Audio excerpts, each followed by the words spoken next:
I'm going to discuss some more of the Hidden Book of the Bible by Richard Elliott Friedman. And before I get into that, I just want to talk about the early followers of Yehoshua.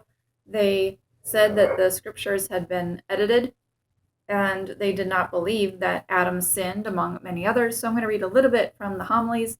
This is actually from the Nazarene Acts of the Apostles PDF that you can find by going to the resources page on my website.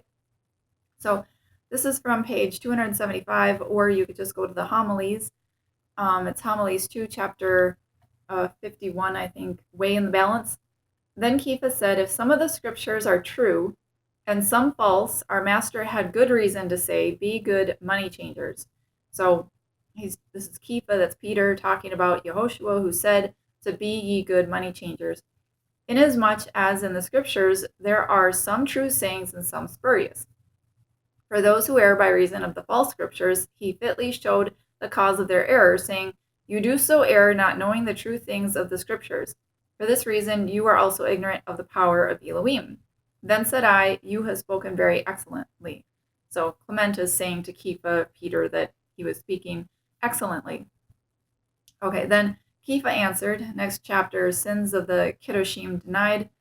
Then Kepha answered, with good reason I neither believe anything against Elohim, nor against the just men recorded in the Torah, taking for granted that such are impious imaginations. For I am persuaded that Adam was neither a transgressor, he who was fashioned by the hands of Elohim, nor was Noah drunken, who was found righteous above all the world. Nor did Abraham live with 3 wives at once, who on account of his sobriety was thought worthy of numerous posterity. Nor did Jacob associate with 4, of whom 2 were his sisters, who was the father of the 12 tribes, and who was suggestive of our master's presence. Nor was Moses a murderer, nor did he learn to judge from an idolatrous priest, he who set forth the Torah of Elohim to all the world, and for his right judgment has been accounted a faithful steward. So they're saying anybody that was working for our Father was not sinning the way that these people are saying in the scriptures. So was this long story in the Bible, this original hidden book in the Bible, just a story that somebody put together and they used the names of the forefathers? We see that the original followers of Yehoshua was saying these people that actually worked for our Father, our Elohim, they were messengers for him, they weren't sinning. They were there, they were doing these things, but they weren't sinning like we see in the scriptures. So I'm just going to read a little bit more. This is page 33 from the hidden book in the Bible. I'm just going to not start at the beginning here, but towards the end of the page. What happens in one story has implications for things that happen in later ones. Later stories contain echoes of early stories. Later stories allude to early stories. Later stories depend on early stories. It is not the kind of similarity that stories have as a result of common roots, or as a result of one account imitating another. It is rather the kind of structure that is conceived and executed by design. It is an elaborate embroidery of connections that pervade the entire work, the coherent production of a single mind. We can reveal this embroidery by starting with readily visible links between passages that are close together and then moving to more pervasive connections. Thus, at the first level, we see the author's techniques of connection that are obvious in passages that are nearby one another. For example, when Jacob deceives his father in order to get the blessing that was intended for his brother Esau, Jacob puts skins on the smooth part of his neck, Genesis 27:16. Later in the chapter, Esau's compensation for what Jacob has taken from him is that one day you'll break his yoke from your neck, 27:40. And the story's denouement, when Esau seemingly forgives Jacob, conveys this by reporting that Esau runs and embraces Jacob and fell on his neck, 33:4. The repetition of the word for neck forms an ironic link running through the story. We can then move to observe such connections in passages that are more widely separated but still within Genesis. For example, when the first male is drawn to the first female, we are informed that on account of this, a man clings to his woman, Genesis 2:24. Later comes the story in which Shechem is intimate with Dinah. Whether it is a rape, a seduction, or some other inappropriate sexual conduct, Shechem then finds afterwards that his soul clung to Dinah, 34:3. The phenomenon that is formulated at Eden becomes the necessary motivation of the action and outcome at Shechem. Next, we can find such connections surfacing in more distant passages. Thus, in the very same passage that tells us that on account of this a man clings to his woman, we also find the first man referring to the woman 3 times as this one, Genesis 2:23. This feminine pronoun, Hebrew zot, is used on its own to refer to a woman only in this group of texts, and it culminates in none other than the story of Amnon's rape of Tamar, the very story that has all the other parallels we have seen to the Dinah story. After the rape, the vile Amnon has his victim thrown out, and he will not even say her name. He says, "Send this one away from me." 2 Samuel 13:17. The Eden story of man's first bond with woman thus sets up the two stories of a man's degradation of a woman, and the clues of language flag the connection. And then, at yet another level, we find that such connections bind passages through the entire course of the narrative. Consider the matter of competition and violence between brothers. The story is about sibling rivalry, and especially about brother killing brother from beginning to end. After all, it starts with Cain and Abel, and it ends with the story of King Solomon executing his half-brother Adonijah. But sibling rivalry is not just a bookend or even just a persistent theme. It is a connected, developed direction of the story. Thus, there is a classic riddle in the story of Cain and Abel. The text notes that Cain kills Abel when they are in the field. What is the significance of informing us that they are in the field at the time? Even early biblical commentators searched for the meaning of this seemingly inconsequential detail. But in the story of King David's rivalrous sons, we have the story of another fratricide, Absalom and his half-brother Amnon killed for raping Tamar. In an attempt to get David to pardon Absalom, a woman known as the wise woman of Tekoa comes and tells a story to David. She says that one of her 2 sons killed the other. In the course of her account, she mentions a seemingly unrelated detail they fought in the field. 2 Samuel 14:6. The appearance of the same extraneous detail in both stories of brother killing brother does not seem accidental, especially in light of all the other evidence indicating that these 2 stories belong to a single author's work.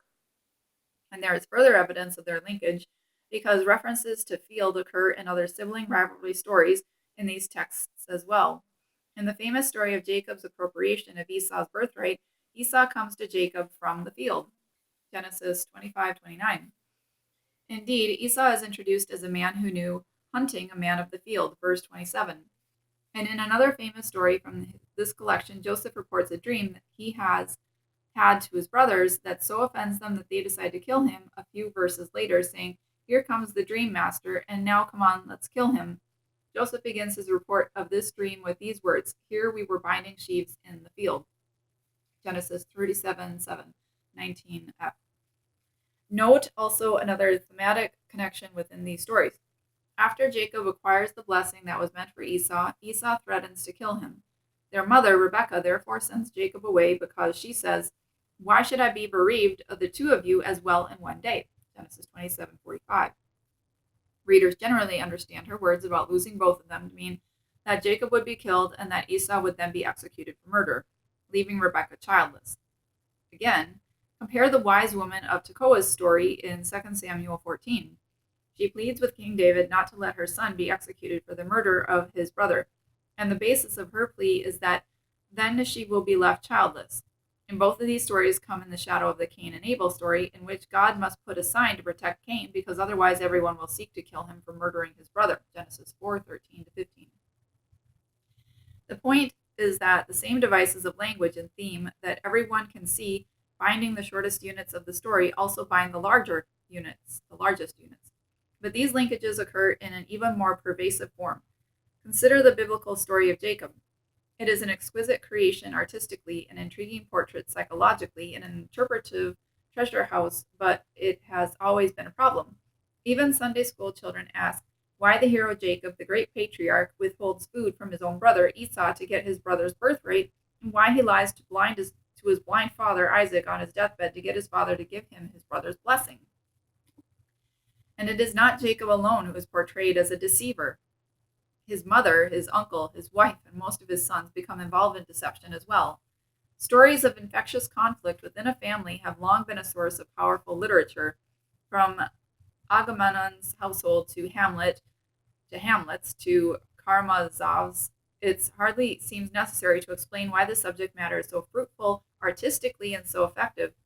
It should not surprise us, therefore, to find such a story in the Bible. The Jacob story in J is manifestly about conflict from the beginning. In a most fundamental depiction of sibling rivalry, Jacob and his twin brother Esau fight in their mother's womb. Esau is born first, but Jacob comes out from the womb, seemingly trying to hold him back. Because Esau's birth priority is set down as a given fact, Jacob's conflict with his brother requires some means of circumventing that fact. The means is deception. The story becomes an account of a family whose members are constantly manipulating one another. Jacob manipulates Esau in order to get Esau's birthright for himself. Jacob, with his mother Rebekah, deceives his father Isaac in order to get for himself the blessing that Isaac meant for Esau. Jacob's uncle Laban deceives Jacob in the matter of Jacob's marriages to Laban's daughters. He promises his daughter Rachel to Jacob, but he gives him her sister Leah instead. Jacob deceives Laban over ownership of their livestock. Jacob's sons deceive him over the sale of their brother Joseph into slavery. Joseph deceives his brothers over their fate in Egypt. Jacob's sons Simeon and Levi deceive the people of Shechem over the injury to their daughter Dinah. His son Judah deceives his daughter-in-law Tamar over her marriage to his son. Tamar deceives Judah in return to expose his wrong.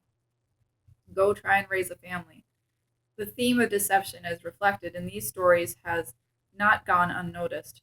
Literary and theological interpreters of Genesis have observed and commented on it for centuries, and they are troubled by it. What are we to think of Jacob's behavior and of Rebekah's and Judah's? Some interpreters try to vindicate Jacob, to rationalize his actions, to disparage Esau, or to come to terms in other ways with what Jacob does. But my present concern is with how the writer constructed this in the text itself. The fact is that for every act of deception, there is an ironic recompense later in the narrative, and the consistency of this recompense indicates that the author was developing the theme of deception and its recompense to a denouncement in the conclusion of the narrative. Thus, Jacob's first action is to obtain Esau's birthright. Esau is famished and asks his brother for food. Jacob insists that Esau sell him his birthright in return for some lentil stew. I've compared that to terror soup before, which is just interesting with the wheat and the tares. Anyway, Esau says that his birthright will do him no good if he is dead of hunger, and he capitulates. Genesis 25:29-34. Jacob's recompense comes years later in an equally famous part of the story. Jacob loves his cousin Rachel, and he agrees to work for her father, his uncle Laban, for 7 years for Rachel's hand in marriage. But at the end of the 7 years, on the morning after the wedding night, Jacob finds that Rachel's older sister Leah has been substituted for her. When he asks his uncle/father-in-law, "Why have you deceived me?" Laban answers, "It's not done like that in our place, to give the younger one before the firstborn." Genesis 29:26. Not the younger one before the older, but the younger one before the firstborn. The man who has taken away the firstborn privilege of his brother now suffers because of the firstborn privilege of his beloved sister. Here, by the way, is a case in which translation makes a difference. The Targum, the Septuagint, and some recent translations, New English Bible, New Jewish Publication Society, all make it the older, not the firstborn, thus unfortunately missing the point and unwittingly hiding it from their readers. Several scholars have discussed this irony in various terms. Now, is this reference to Leah as the firstborn a chance detail based on a coincidence of language, or is it an essential development in the structure of the story? The evidence that I observed in the rest of the narrative indicates that it is indeed an essential design development. There are more cases of deception and ironic recompense than have been recognized until now, and the recompense is each is tied by signals in the text to convey that it is a punishment to suit the crime. Consider Jacob's second action is to appropriate the blessing that his father intends for Esau, a blessing of prosperity and dominion. Isaac, now old and dim-eyed, not knowing when he will die, asks Esau to hunt some game and prepares a meal for him, after which he will bless him. Rebekah prepares a similar meal and sends her preferred son Jacob to pose as Esau to his dim-eyed father and thus to get the blessing. Jacob wears his brother's clothing and hides the hides of goats to imitate his brother's smell and hairy skin. and Isaac gives him the blessing meant for Esau. When the deception becomes known, Isaac trembles and Esau cries in anguish. Was his name really called Jacob, meaning to catch, usurp? When he's usurped me 2 times now, Genesis 27:36. Years later, Jacob is paid back for this as well, when his own sons, jealous of his preferred son Joseph, sell Joseph into slavery in Egypt. They dip Joseph's coat of many colors in the blood of a goat, and they say to their father, "Recognize this?" He says, "My son's coat. A wild animal ate him. Joseph is torn up." 37:32 to 33. Jacob had deceived his father with his brother's clothing and the meat and hide of a goat. Now his sons deceive him with their brother's clothing and the blood of a goat. Worse, really, he deceives himself in response to their request that he recognize. And the word used for goat in the second story is the Hebrew Sa'ir, and Seir is the name of the place where Esau settles, 33:16. And Esau is described as a hairy man, Hebrew Sair, which is the reason for the goat skin deception in the first place, 27:11. Is the phase punishment to suit the crime not particularly appropriate here? Laban too suffers recompense for deceiving Jacob over Rachel and Leah. Years later, Jacob receives Laban back. He agrees to work with Laban in return for all the spotted, speckled, and brown sheep and goats among Laban's flock, and he then connives by magic, miracle, paragenetics to produce such colored sheep and goats in great numbers. 30:28 to 43. Like father, like sons, Jacob's sons, in their own sibling rivalry, had deceived their father over the sale of Joseph into Egyptian slavery. Years later, when Joseph had risen to extraordinary power in Egypt, he deceives his brothers. Jacob sends the brothers to Egypt to buy food during a famine. When they arrive in Egypt, Joseph recognizes them, but they do not recognize that this powerful Egyptian is their brother, whom they sold when he was 17. Repeatedly, they refer to themselves as your servants, as they speak to the brother whom they once sold as a servant. 42:10 to 13, 44:9, 16:23-31. Again, the deception for deception theme is developed subtly in the text. To review, 10 brothers had sold Joseph into slavery for 20 measures of silver. Years later, when they come to Egypt, Joseph accuses them of being spies. They deny it. They are, they say, 10 of 12 sons of a man from Canaan, one son having died, Joseph, and the other, the youngest, Benjamin, having remained home with his father. Supposedly to test whether they are telling the truth, Joseph keeps one brother as a hostage and sends the other 9 back to Canaan with instructions to bring Benjamin back with them. On the way, they discover that the silver that they have paid for the food has mysteriously been put back in their 9 sacks. Later, they return with their youngest brother Benjamin to buy more food. Joseph then sends off all 11 brothers, but again, he secretly has their silver placed back in their 11 sacks. It's a 9/11. Interesting. The total number of portions of silver returned is thus 20, which happens to be the same as the price for which the brothers had sold Joseph. The brothers thus received 20 measures of silver a second time, but this time under very different circumstances. They learn what it means to feel helpless, to be the victims of injustice. Like father, like son, Jacob's son Judah deceives his daughter-in-law Tamar. 2 of Judah's 3 sons have been married to Tamar, and both have died. He promises her that she may marry his third son, Shelah, but he says that Shelah is still too young for marriage, and that she should wait a while. She has a long wait. Shelah grows up, and Judah makes no wedding plans. He is unwilling to risk losing his last son over her. But Tamar knows something of the art of deception herself. She poses as a veiled prostitute and attracts Judah's attention. He lies with her, and he leaves articles he was wearing, seal and cord, with her as a pledge that he will pay her 1 goat. Sometime later, Judah hears that his daughter-in-law is pregnant. Since she is still officially bound to his son Shelah, this is the equivalent of adultery. Judah says that she should be burned, but she produces his own pledge items and says, "Recognize these?" He does, and he acknowledges that he has wronged her. Again, the deceiver has been deceived, and again, the recompense fits the original deception. He denies her a man, she makes him her man, and the deception involves a tire and a goat, and it culminates with a recognize. And she gives birth to twins, and they struggle to be first out of the womb, Genesis 38. 3 other sons of Jacob commit acts of deception that prove costly. His firstborn son Reuben sleeps with Jacob's concubine Bilhah, and Jacob finds out, 35:22. His second-born and third-born sons Simeon and Levi deceive the people of the city of Shechem. I've already made several references to that story in which the prince of that city has had sex with their sister Dinah and only later asked for her hand in marriage. Her brothers respond to the proposal with deception, saying that they will permit intermarriage with the Shechemites only if the latter can circumcise all their males. The Shechemites agree to the surgery, and when the Shechemite men are immobile from the pain of the circumcision, Simeon and Levi come and massacre the city. Jacob criticizes them for this act, but they answer, "Shall he treat our sister like a prostitute?" Genesis 34. The price that Reuben, Simeon, and Levi pay for their deception is the loss of their places in the succession to the birthright. On his deathbed, Jacob explicitly takes away Reuben's preeminence, and he condemns Simeon and Levi to dispersal, 49:3-7. Every deception is paid back. Now, the same theme of deception for deception that we see here in J resurfaces as a linkage within the story of David and his royal family in the court history, and the same devices are used to flag the connections for the reader. So the writer is trying to say that this hidden book in the Bible is a combination of some of the stuff in J to the royal family and the court history. That's why he's suggesting that there's this link here.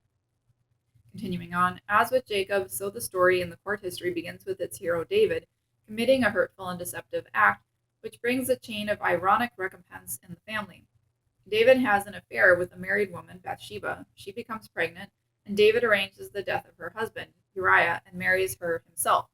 A prophet, Nathan, tells David that the consequences of his action are: 1. There will be continual violence in his house. 2. Another man will take David's wives publicly. And so it happens. David's son Amnon rapes his half-sister Tamar. Tamar's brother Absalom has Amnon murdered. Absalom later claims David's throne. There's war between David and Absalom. David's general Joab kills Absalom. Next, David's son Adonijah claims David's throne. David appoints Bathsheba's son Solomon instead. Solomon later executes Adonijah and Joab as well. David's house is racked with violence. As for the prophecy that a man will take David's wives publicly, the man turns out to be his own son, Absalom. As a part of his claim to his father's dominion, Absalom makes a public display of having sexual intercourse with 10 of David's concubines. And, as in the story of Jacob and J, there are signals in the text that point out the ironic recompenses. In the court history, David sees Uriah's wife Bathsheba bathing from his roof, which first attracts him to the affair. Later, the way that Absalom publicizes his displacement of David is, "And they pitched a tent for Absalom on the roof, and Absalom came to his father's concubines before all Israel's eyes." 2 Samuel 16:22. And later still, the way that David learns of Absalom's death is that a watchman on a roof sees the runners coming with the news. This now gives meaning to all the parallels I mentioned at the beginning between the J story of Dinah and Shechem and the court history story of Amnon and Tamar. All the irony that pervades the story of David's sin and recompense is doubled when we see it to be itself an ironic reoccurrence, reenactment, variation, legacy of what happened to David's ancestor Jacob. Similarly, Tamar's torn coat of many colors is a sad reminder of the other torn coat of many colors that was also worn by a young innocent victim of violence at the hands of brothers, Joseph. And these sequences of recompense in J and the court history are connected. The J story of Jacob's deathbed blessing results in the eliminating the first, second, and third born sons, resulting in the preeminence of Judah, which is David's tribe. And the J story of Judah and Tamar culminates in the birth of their son Perez, whose descendants are destined to become the major clan of Judah, which is fulfilled in David, who was understood to be from Perez. Ruth 4:18, 1 Chronicles 2:4-15. And so on with all the connections I have mentioned between these two narrative sequences. The chains of words and phrases that occur only in these texts were evidence that something was going on here. The actual contexts in which these words and phrases appear now show us what that something was.